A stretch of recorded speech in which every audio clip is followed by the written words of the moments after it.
Hey guys, it's Holly. I want to show you a little bit what I've been working on. So with our lesson plans, they're really in-depth, but we don't have to do them very often except when we're observed. So it's long, but it does give you all that you need to know about the lesson. So it starts, my lesson title is Portrayed Perspectives, and it starts out with like an annotation. And in this annotation, I talked about a couple things that we would do to set this up. One of the texts we have to read is Romeo and Juliet, and a lot of times it's just kind of checking the boxes with them, like let's just get you to understand it and then we'll be fine. But this past year I really wanted them to look at language and power, language and identity, and language and society. And so I did a PowerPoint for something before that talked about these things, and so if you look at the PowerPoint in the folder, it just gives a little bit of background. This is what I would do in the third act because it actually has some examples from the third act and you don't want to spoil it. But it talks about all these type of things just as like a backbone to what we're doing with this project. So you can look at that, and then it also discusses how language has changed for Juliet over time. So, excuse me, this might be something that you want to use at the end because it does talk about Act 5, but it gets their minds thinking about it. So, back to the lesson plan. So with this specific unit, usually I do a 2 to 3 page research paper. It's called an FAQ, Frequently Asked Questions, but I want them to do a video that we've been working on, the DMC. And I noted that they could do it through WeVideo, iMovie, or Windows Movie Maker. I'm all about the journals. So to start, I'd have them do a journal. Have you ever found yourself between two friends who are angry at each other, and what happened? So it gets them talking about perspective and perception. And then I just talk about how we have talked about minor characters leading up to this point. Because when we think of Romeo and Juliet, we just think of Romeo and Juliet, right? Maybe some of the Capulets, maybe some of the Montagues, but none of the minor characters are ever really given any notice or depth. So this lesson starts out, I would describe the DMC, and then they would be divided in groups of 3 to 5. And at this point in the semester, it's towards the end. So once that happens, I usually let them choose their own groups because they know who works and who doesn't. And if they choose to fail, then they'll pick like their best friends who don't work as well. So they're going to work collaboratively. And I got feedback from my lesson plan. I haven't heard of Poplet. And so I looked into it, and that's also a good resource. Google Drive or Office 365 Online. They would look at their journals individually first, and then they would come together and pick a minor character to portray. Then they would make a short script from any scene. This is actually done at the end, like this project is done at the end. And so they have the whole text to look at. And then I would actually have them read Jones and Hafner chapter 4 and the Bruce's video grammar, in which I put them also in my folder, and I scanned in 60 to 61 and 62 to 63 because those are the ones that dealt specifically with this project.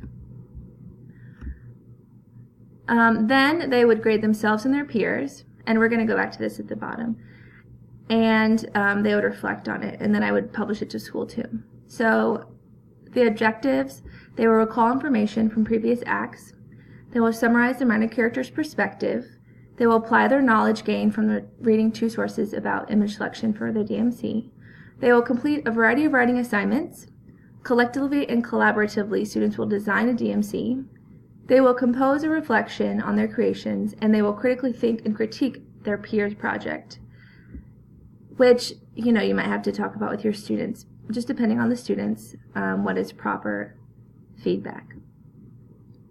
I just talk about additional outcomes and how it can relate to perspectives in our modern lives. There are some essential questions. The Georgia Performance Standards of Excellence, I put 4 there, but then I also put the national standards because sometimes we use those. So materials, obviously, pen and paper for journal prompt, Romeo and Juliet, No Fear Shakespeare. So I allow them to read, we read the Shakespeare side, and then like in the big monologues and soliloquies, we read the No Fear side as well.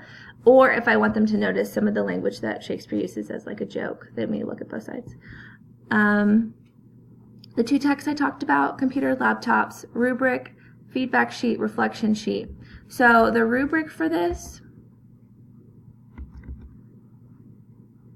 I actually included collaboration, ideas, style and organization, conventions, reflections, and then you notice at the bottom, the project feedback, which is what I want them to fill out while people are presenting.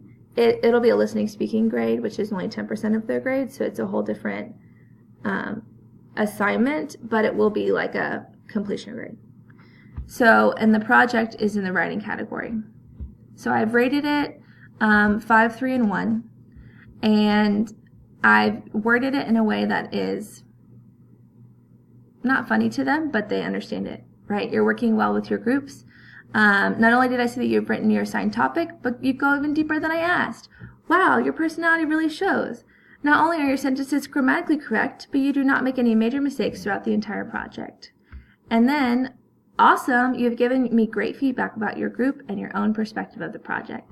So I like to use rubrics that are more than just you didn't follow MLA format, because they have no idea what that means sometimes. And then we look at the peer and personal reflection sheet. So this is where they would grade their group members. I really believe that they should give feedback about their group because they're the ones working closely with each other. Your group member read journals to the group, added perspective. They were easy to work with. Best part of working with this person, not the best part, and what did they add? And then at the bottom, there's a spot for personal reflection. Why did you choose this minor character? And if they can't answer that, then we know that they didn't actually put a lot of work into the project, or at least the basis of the project, because if they can't answer why they're doing it, then we have to wonder. How does this type of assessment differ from a test or an other group project? Why did you choose certain modes within your DMC? And what have you learned from this experience of creating a script and the DMC with a group? So, as I stated, maybe I didn't, but they're taking the DMC and they're creating a script from a scene from Romeo and Juliet, from a minor character's perspective. All the people will still be there, but they're creating a new script from the minor character's perspective. Here is the project feedback form.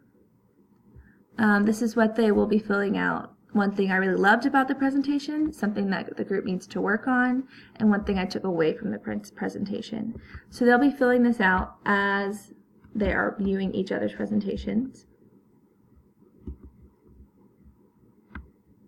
I actually set it up in 3 different days because, as you can see, I've laid out specifically the amounts of time that I think it will take, but we all know it doesn't always work out like that. So you notice in the first day, we have the journal prompt discussion. I have 3 examples here. Some are this, I believe, and some aren't. Then they get in their groups, they work, and the ticket out the door is they're turning in any questions that they may have. And then you'll notice on the next day,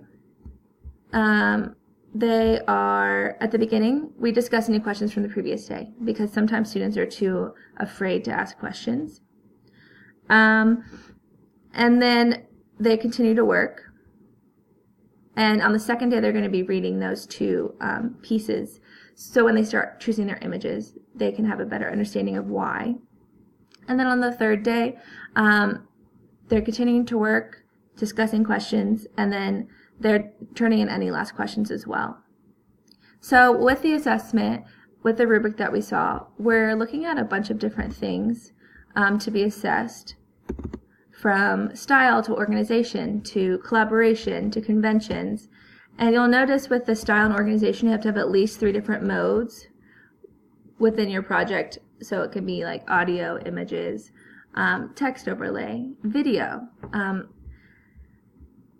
anything that you can think of. But I am figuring out that they understand the text, like reading comprehension, and then also that they understand point of view and perspective.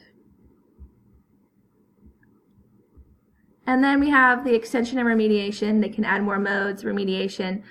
Depending on why they need remediation, we can change different amounts of modes, or they can be in different groups of different people, or they can come before or after school. And that's my project. Thanks.